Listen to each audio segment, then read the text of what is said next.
Hello, and welcome to another edition of Paydirt Remote. I'm your host, Dominic Piper.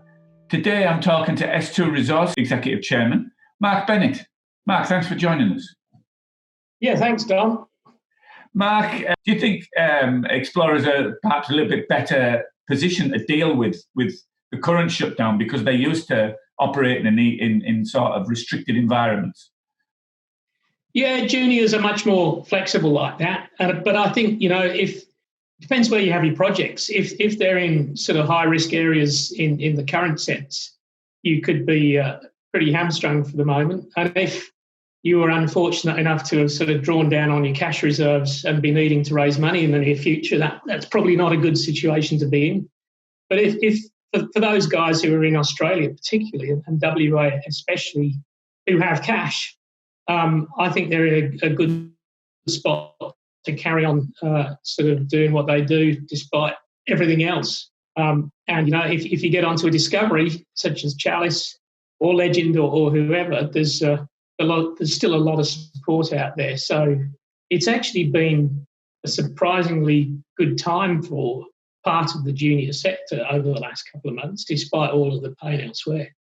How does a company like S2 plan to survive the downturn then? Do you shrink back in or do you continue with as much work as you can? We've sort of done things in response to this COVID situation, but also used it to sort of try and be a bit strategic. And I guess what we wanted to do is conserve our expenditure so that we don't have to raise money in the near future. And we've got to roughly $8 million in the bank, and we want to keep hold of as much as that as possible until we can come out of the other side of this and come out punching. So we've taken 40% pay cuts across the board. We've had a board reorganisation. All the staff have taken pay cuts, and a bunch of consultants have sort of had their contracts frozen. So in one sense, we're cutting costs and hibernating to weather the storm, but we're using that as an opportunity to sort of exit from the US, refocus in Australia where there's less of a sort of foreign exchange rate risk and a lot more recognition for the projects, and really just be ready to come out the other side of this with a whole new bunch of projects that we're working on right now, so that hopefully if we can synchronise all that with the end of all of the restrictions within Australia, we'll sort of emerge from it as a relatively well cashed up company with a bunch of new projects, predominantly in Australia, ready to go. Yeah, I think cash is going to be the key, isn't it, when it comes to the rebound. Mark, you're obviously in charge of the team that made the Nova discovery here in WA, one of the best base metal or best discoveries of any description in the state in the last 10 years. Was it good science that led to the Nova discovery, or was it good strategy, or was it good fortune, or what was it? Oh, I think a combination of all of the above. So in terms of strategy, we liked the Fraser Range, but we were aware that a lot of other big guys had been there before, the likes of BHP, Inco, Falconbridge, WMC, Newmont. To sort of waltz in there and say that we can do something that those guys can't would be a bit dangerous. So we quietly sort of moved that along in the background whilst we were sort of being most talkative about our Polar Bear project, which is a sort of conventional goldfields gold and nickel play that the market would understand. So we quietly positioned ourselves there, and we took probably 3 years of work, sort of systematic exploration to get to the point of drilling the key holes. So, decent science went into that, but that was all mainly under the radar. And it wasn't until we drilled those discovery holes that were literally the last 3 holes we could afford to drill in the company that suddenly it was an overnight success. I think anybody who doesn't recognise the importance of luck in this game is kidding themselves, because there are a number of times we could have made decisions one way or another that would have led us down a different path, even to the extent of drilling the hole where we did. Because we had so little money left and it was important we got what we were looking for in that hole, we wouldn't have a second chance. We agonised over where to stick it.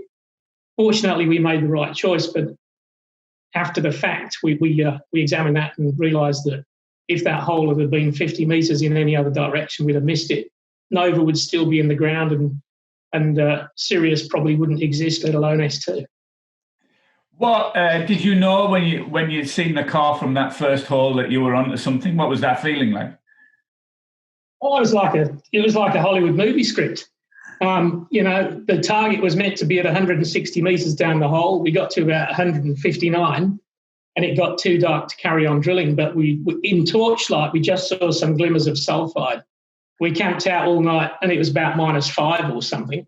Didn't get much sleep. Started working the next morning, and then the next few metres started drilling sulphide, and we could see chalcopyrite in the sulphide, which is a great indicator that it's going to have nickel too, not just pyrite. I basically got all the sample bags together, threw them in the back of my car, drove to Perth through the night with the star Sirius rising over the horizon as I was doing it. Got to Creasy's the next morning and used his XRF gun to zap the samples, and then realised that, they were going 5 or 6% nickel, and this was the real deal. Maybe in this time we've got in lockdown, you can start writing the script for that Hollywood movie.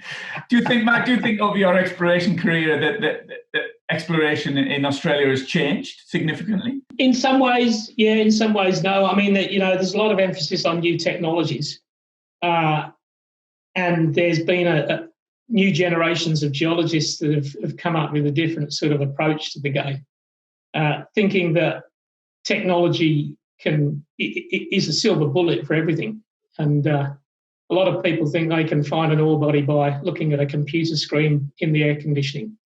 But there's still no substitute for boot leather and sweat and dust and camping out and flies and everything else. So I think the technology is a great adjunct to the other stuff, but it's not an alternative to it. So things have changed cosmetically, drones, big data, number crunching, new geophysical techniques, which are all good, but on their own, they're not the panacea. It's at the heart of it, it's still people who are prepared to go out into the middle of nowhere and sort of work in pretty squalid conditions for extended periods of time.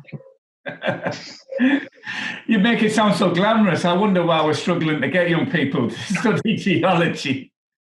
Mark, thanks very much for your time today. It's been a great chatting with you. I know you're on lockdown yourself in Victoria, so you haven't had much company. So I'm glad you could share your thoughts with us here on Paydirt Remote. And stay safe. And hopefully we'll see you back on this side of the country, out in the dust and the heat and the dry conditions again shortly. Yeah, I'm looking forward to it. It's freezing cold here, and I've had 5 weeks in solitary confinement so far. So a tent in the bush in WA sounds pretty good. Well, hopefully you get your quarterly out on time anyway. They'll give you plenty of opportunity to do that. Thanks, Mark. Yeah.